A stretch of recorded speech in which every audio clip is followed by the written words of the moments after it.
aniq fanlar yo'nalishi, ayniqsa matematika yo'nalishida professor va o'qituvchilar ayollar sonini kam tashkil qiladi. Shuning uchun gender tengligini tenglashtirish maqsadida aniq yo'nalish fanlar birinchi kurs qiz talabalariga chetda o'qish ta'limi ahamiyatini anglatish uchun o'z volontyorlar guruhimizni tashkil qildik. Guruhimiz jamoasi prezident men O'g'loy, vazirimiz Sevinchxon, matbuot vazirimiz Dilshod, stipendiyat vazirimiz Aygerim va logistik vazirimiz Zahro hisoblanadi. Maqsadimiz aniq fanlar yo'nalishi qiz talabalari bakalavr va magistr ta'limini chetda o'qish sonini ko'paytirish va ahamiyatini anglatish hisoblanadi. Prezident sifatida guruhdagi vazifa muammolarni o'rganish va ularni hal qilish hisoblanadi. Men Xosrava Sevinchxon, aniq fanlar oliy maktabi birinchi kurs talabasiman va bu loyihada mening lavozimim vazir lavozimi va bu lavozim orqali mening vazifam bizning seminarlarimiz qachon, qayerda va talabalarga mos paytda bo'lishini ta'minlashdan iborat.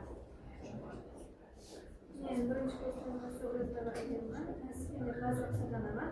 Men bu kursda vazifam talabalarga stipendiyalar haqida to'liq ma'lumot berish va ularni tushuntirish haqida tushuntirib Men Salak vaqtida shu sizlarga guruhida bu yerga yetishinglar uchun men Telegram kanali orqali xabar berib boraman hamda sizlarga savollaringizga javob beraman.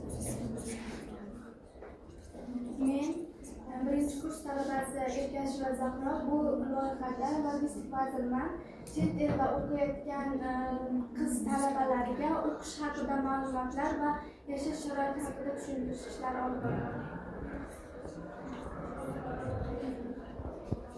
Bizning stipendiyalar haqida to'g'rilib kelayotgan bo'lsa, O'zbekiston ichida eng ko'p qizlar uchun alohida kvotalar ajratilgan. Har yili, masalan, 2025-yilda 450 ta o'rin ajratilgan. 220 ta o'rin bakalavriat uchun, 130 ta o'rin magistr uchun va oxirgi 100 ta o'rin doktorantura uchun.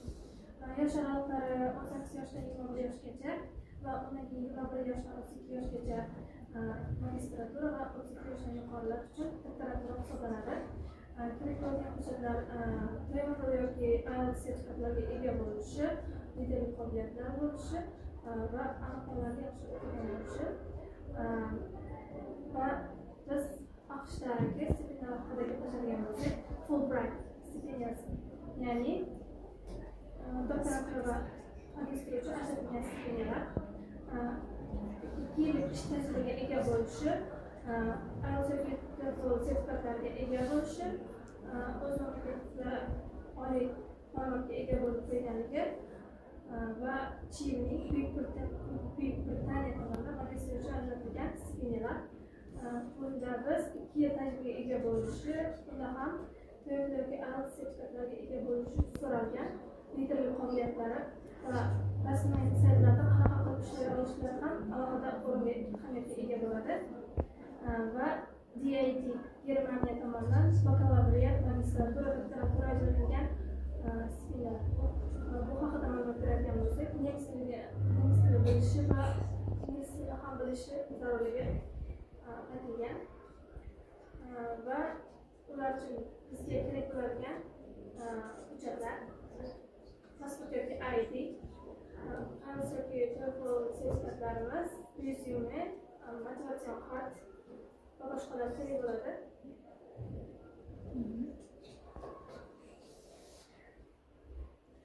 Men matbuot vaziri sifatida sizlar emallaringizga xabar yuborishni qancha postlar va e'lonlar tayyorlaganmiz hamda protokol ham chiqarib kelganmiz. Bu yerda sizlar o'zingizning fikrlaringiz yoki bizning jamoamizga kerak bo'lgan qo'shimcha fikrlarni bildirishingiz mumkin. Hamda uni ortiqda yig'ib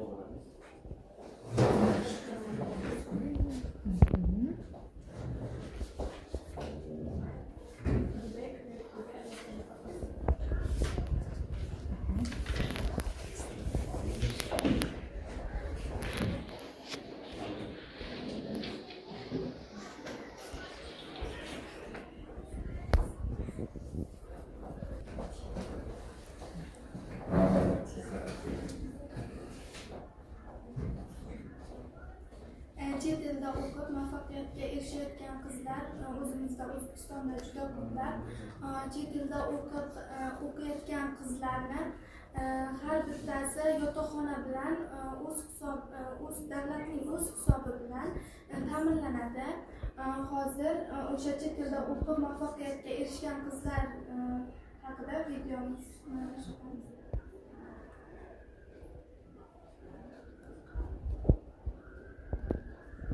orasida ko'plab iqtidorli qizlar yetishib chiqmoqda. Shulardan biri Namangan shahridagi Prezident maktabi o'quvchisi Go'zalxon Haydarova. U o'z munosabatligi va qat'iyatligi bilan butun tengdoshlariga namuna bo'ldi. Go'zalxon 18 yoshida 100% grant asosida dunyoning eng mashhur oyoqbog'i Darvaz universitetiga qabul qildi.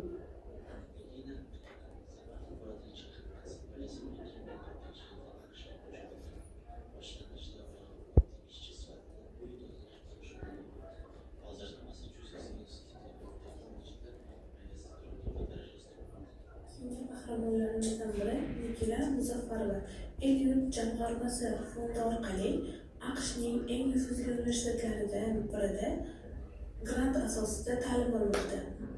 Nikila bir kun haqida ko'rib chiqsak ketadi. Assalomu alaykum hammaga. Men Nikila Muzaffarova, El-Yurt jamg'armasi stipendiyati. Xonanda O'zbekistonni eslatadigan narsalar juda ham ko'p. Birinchisi bu bayrog'imiz, keyin bu yoqda do'ppi ham osib qo'yibman. Universitetda 5 ta kampus bor, 5 ta shaharda. Lekin Twin Cities deb nomlangan kampusi 2 ta shaharda joylashgan. Men ikkinchisi turaman. O'zi Buxoroda tug'ilib, Navoiyda o'sganman. Oilamizda juda ham ta'lim o'rni muhim bo'lgan.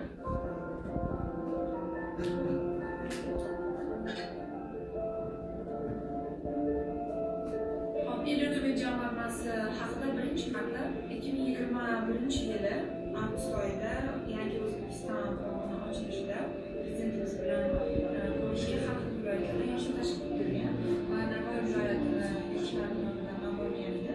O'shanda stipendiyalar ko'p qolganman va bilganman.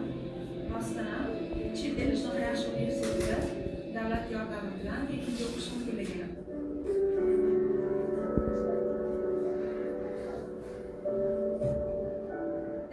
detalli tekshirib oladi. Masalan, даже faylni xato nomlagan bo'lsangiz ham manimcha balinglar tashlayman. Namaga qaranglar. Anaqa asar. Bu Minneapolis downtown shahrining eng markazi. Julie, shtat hozir o'zbeklardagi Gulzira tug'ilgan kunlar mana. Gulzira tug'ilgan kunlaringiz bilan.